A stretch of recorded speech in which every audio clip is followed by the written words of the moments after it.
ఓం నమో శ్రీ వాసుదేవాయ నమః.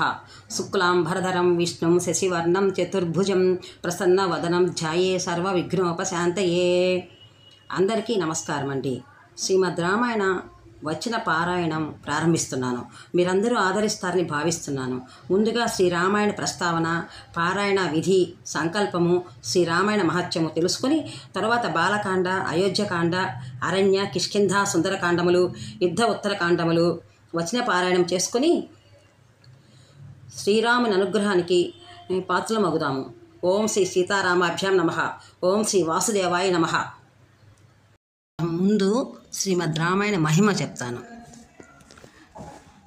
వేద విజ్ఞాన రహస్యముల అవగాహన కొరకు ఇతిహాస పురాణములను అధ్యయనము చేయుట ఎంతయో ఆవశ్యకము.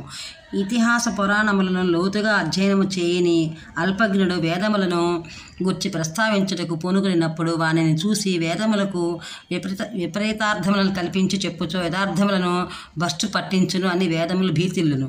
వాస్తవముగా వేదములను అధ్యయనము చేయుటకు కొంతమంది మాత్రమే అర్హులు. వేద భాష మిక్కిలి ప్రాచీనమైనది. వేదార్థములు మిగులు గంభీరములు, ఊహలకు అందనివి. అందువల్ల వేదములను అందరూ సులభముగా అర్థం చేసుకొని జాలరు. యుగధర్మమును బట్టి వేదమును పరంపరగా పఠించుటయు బోధించుటయు ఈ కాలమున క్రమంగా సన్నగిలుచున్నది. అతి కష్టము మీద అరుదుగా మాత్రమే వేద పండితులు లభింతురు. ఏళ్ళనగా వేదములను సాంగోపాంగముగా అధ్యయనము చేయుటకు అధిక సమయము, సూక్ష్మబుద్ధి ఈ రెండును ఆవశ్యకములు. ఈ కాలమున ఈ రెండును లోపించుచున్నట్లు కనబడుచున్నది. రాను రాను మానవుల ఆయుర్దాయము, బుద్ధి తగ్గిపోవచ్చున్నది.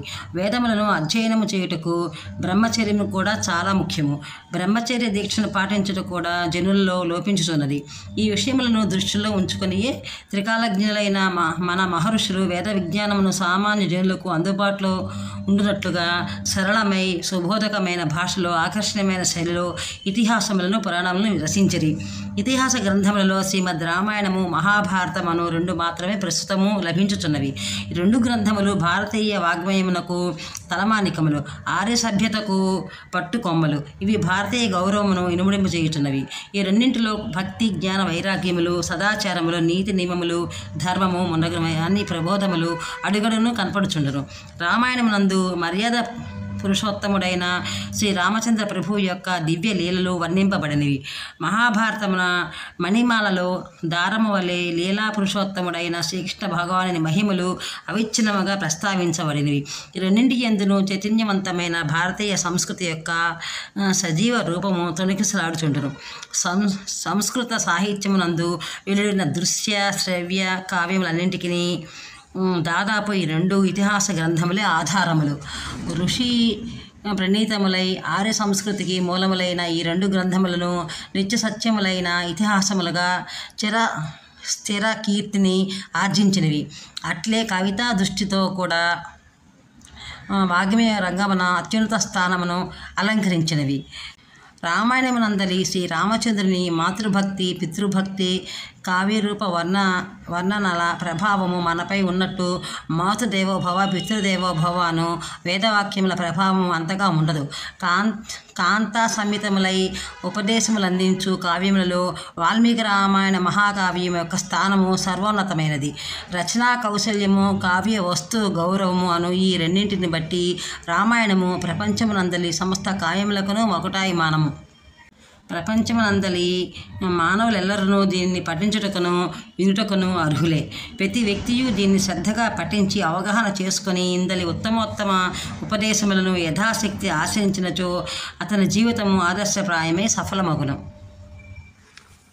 అసలు రామాయణ ప్రస్తావన ఎలా వచ్చినది, శ్రీరామావతార పరమార్థము గురించి తెలుసుకుందాం.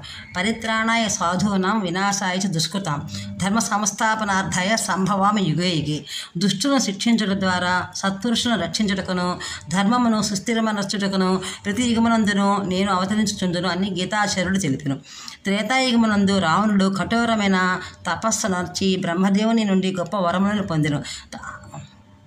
తదాది అతడు వరగరితుడై చేయుచున్న ఆగడములకు అంతు లేకుండెను. ఫలితముగా తపోజీవనులైన ఋషీశ్వరులను, దేవతలెల్లరూ లోకకంటకుడైన రావణుని రావణుడు పెట్టెడి అంతులేని బాధలకు తట్టుకోలేకుండ్రి. వారి తపస్సులు భంగమగుచుండెను. యజ్ఞయాగాదులకు విఘ్నములు ఎదురు కాసాగెను. కడకు వారి జీవితములే దుర్భరమయ్యెను.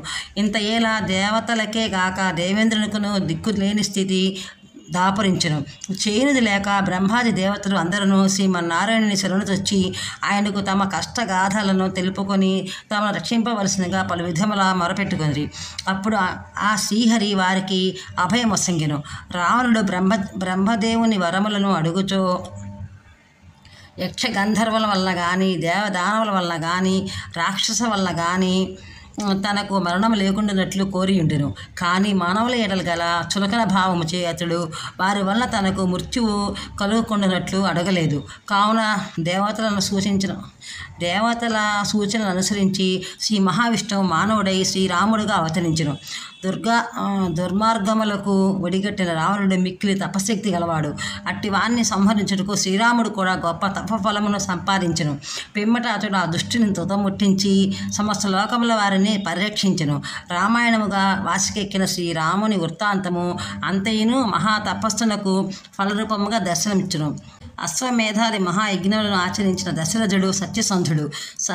సత్వగుణ సంపన్నురాలైన కౌశల్యాదేవి మహాపతివ్రత. ఆమె నోచిన నోములకును చేసిన దాన ధర్మములకును లెక్కయే లేదు. ఆ పుణ్య దంపతుల తపఫలముగా వారికి పుత్రుడై భూలోకమున అవతరించిన మర్యాద పురుషోత్తముడు శ్రీరాముడు.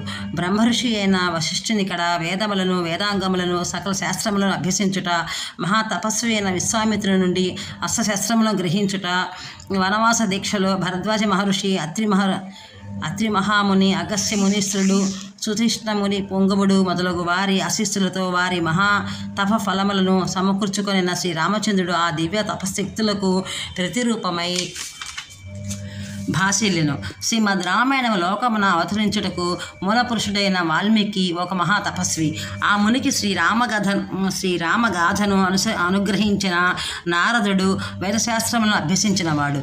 గొప్ప యోగి పొంగవుడు, దివ్య తపస్వి. వారు పూజ్యులు, చిరస్మరణీయులు. ఇంతటితో శ్రీమద్ రామాయణ మహిమ, శ్రీమద్ రామాయణ ప్రస్తావన క్లుప్తంగా ముగిసింది. నెక్స్ట్ శ్రీమద్ రామాయణ పారాయణ విధి, శ్రీమద్ రామాయణ మహత్యము మొదలు పెడదాం.